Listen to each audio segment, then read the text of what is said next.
ఉత్తరప్రదేశ్లో హత్రాస్లో పెను విషాదం చోటు చేసుకుంది. రతిభాన్పూర్ సత్సంగ్ కార్యక్రమంలో తొక్కిసలాట జరిగింది. 100 మందికి పైగా మృతి చెందగా చాలా మందికి గాయాలయ్యాయి. మృతుల సంఖ్య మరింత పెరిగే అవకాశం ఉంది. క్షతగాత్రులను ఇటా ఆసుపత్రికి తరలించారు. ఘటనపై యూపీ ప్రభుత్వం విచారణకు ఆదేశించింది.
ఉత్తరప్రదేశ్లో హత్రాస్లో పెను విషాదం చోటు చేసుకుంది. రతిభాన్పూర్ సత్సంగ్ కార్యక్రమంలో తొక్కిసలాట జరిగి 100 మందికి పైగా మృతి చెందగా 100 మందికి పైగా గాయాలయ్యాయి. మృతుల సంఖ్య మరింత పెరిగే అవకాశం ఉంది.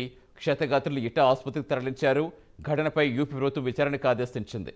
పూర్తి వివరాలు ఇచ్చేందుకు మా కరెస్పాండెంట్ కుమార్ జనతన్. కుమార్, ప్రస్తుతం అసలు ఎలా ఉంది అక్కడ పరిస్థితి? క్షతగాత్రుల సిచ్యువేషన్ ఏంటి? ఎంత భారీ ఎత్తున హాజరవుతున్నప్పుడు కనీస జాగ్రత్తలు తీసుకోలేదా? అసలు ఏం చెప్తున్నారు? సహాయ కార్యక్రమాలు కొనసాగింపు ఎలా ఉంది? Thank you Satish. UP Uttar Pradesh లో అయితే దారుణం చోటు చేసుకుంది. ఏదైతే రతిబన్పూర్ సత్సంగ్ కార్యక్రమంలో అయితే ఈ విషయం అయితే చోటు చేసుకుంది.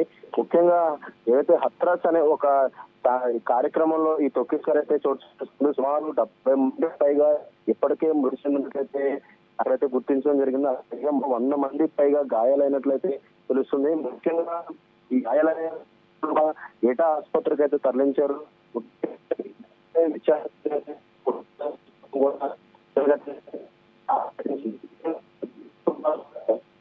నటించింది. ముఖ్యంగా చెప్పిన పరిహారం ఆర్థిక కూడా ఏదైతే యూపీ సర్కార్ అయితే ఇప్పటికే ప్రకటించడం. ఈ రోజు ఒక ఖచ్చితంగానే కార్యక్రమాలకైతే అక్కడికైతే రావడం జరిగింది. ముఖ్యంగా చుట్టుపక్కల జిల్లాల్లో ఉన్న ప్రతి ఒక్కరు కూడా ఈ ఆధ్యాత్మిక కార్యక్రమాలని హాజరయ్యారు. ఈ సాధారణ ఊళ్ళోనే ఈ తొక్కిసలాట అయితే చోటేసుకుంది. ముఖ్యంగా సుమారు 60 నుంచి 80 మంది వరకు ఇందులో మృతి చెందుతుంది. అలాగే మృతుల సంఖ్య అవకాశం ఉంది. అలాగే 100 మందికి పైగా క్షతగాతులు అవడంతో పక్కనే ఈటా హాస్పిటల్ అయితే వెంటనే తరలించారు. అలాగే యూపీ ప్రభుత్వం కూడా వెంటనే అప్రమత్తమైంది. యోగి ఆదిత్యనాథ్ దీనికి సంబంధించి విచారణ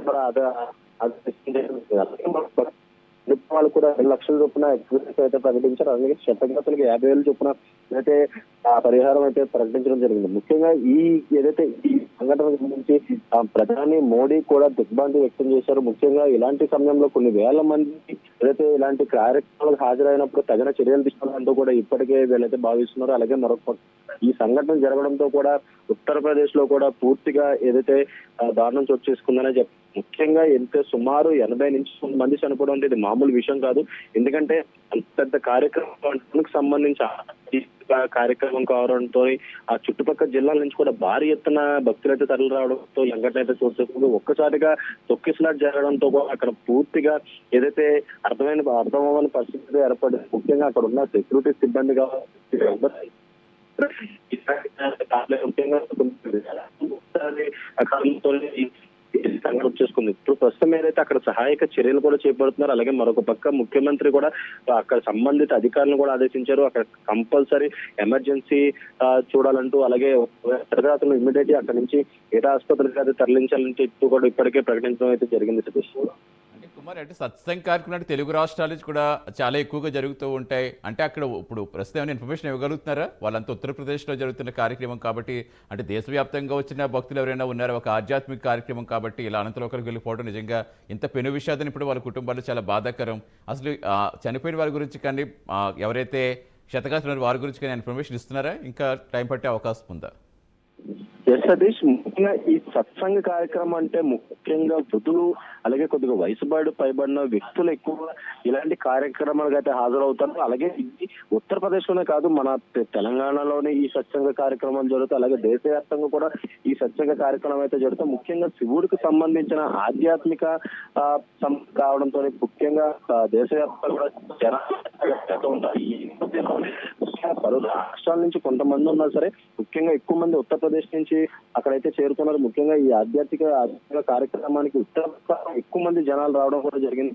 ఈ నేపథ్యంలో ఈ తొక్కిసలాట జరగడంతో ఒక్కసారిగా ఏదైతే వాతావరణం పూర్తిగా మారిపోయింది. ఇప్పుడు తొక్కిసలాట్లో సుమారు కొన్ని వేల మంది ఏదైతే ఈ కార్యక్రమానికి హాజరవడంతో అందులో చనిపోయిన వారు ఎవరు లేదా క్షతగ్రాసులు ఎవరనేది అయితే ప్రస్తుతం వెల్లడించడానికి ఇంకా పూర్తి స్థాయిలో అక్కడైతే కంట్రోల్కి అయితే రాలేని పరిస్థితి. ఎందుకంటే ఇంకా ఇందులో ఇప్పుడు ఈ తొక్కిసలాట జరిగిన దాంట్లో కూడా ముఖ్యంగా మృతుల సంఖ్య ఇంకా మరింత పెరిగే అవకాశం ఉందని కూడా ప్రస్తుతం మనకైతే తెలుస్తుంది. అలాగే మరొక పక్క క్షతగాత్రులు ఇంకా ఎక్కువ పెరిగే అవకాశం ఉంది. ఎందుకంటే ఒక్కసారిగా జనాలు ఏదైతే కొన్ని వేల మంది ఉన్న నేపథ్యంలోనే ఈ తొక్కిసలాట జరిగింది కాబట్టి ఎవరు ఎక్కడి నుంచి వచ్చారు, అలాగే ఏ ప్రాంతాల నుంచి వచ్చారు అనేది అయితే ప్రస్తుతం ఏదైతే గుర్తించినంత కొద్ది కష్టమనే చెప్పొచ్చు. కొద్ది సమయం దాటిన తర్వాత మొత్తం అక్కడ ఉన్న పరిస్థితి అదుపులోకి వచ్చిన తర్వాత పక్క రాష్ట్రాల నుంచి ఎవరైనా ఉన్నారా లేదా ఖాళీ ఉత్తరప్రదేశ్ లోనే సంబంధించిన జనాలు ఈ తొక్కిసలాట్ లో చనిపోయారా లేదా తెలంగాణ లేదంటే చుట్టుపక్కల ఉన్న రాష్ట్రాల నుంచి ఎవరైనా వచ్చి ఉన్నారు లేదా అనేది మరికొంత అవకాశం అయితే ఉంది సతీష్. Thank you Kumar.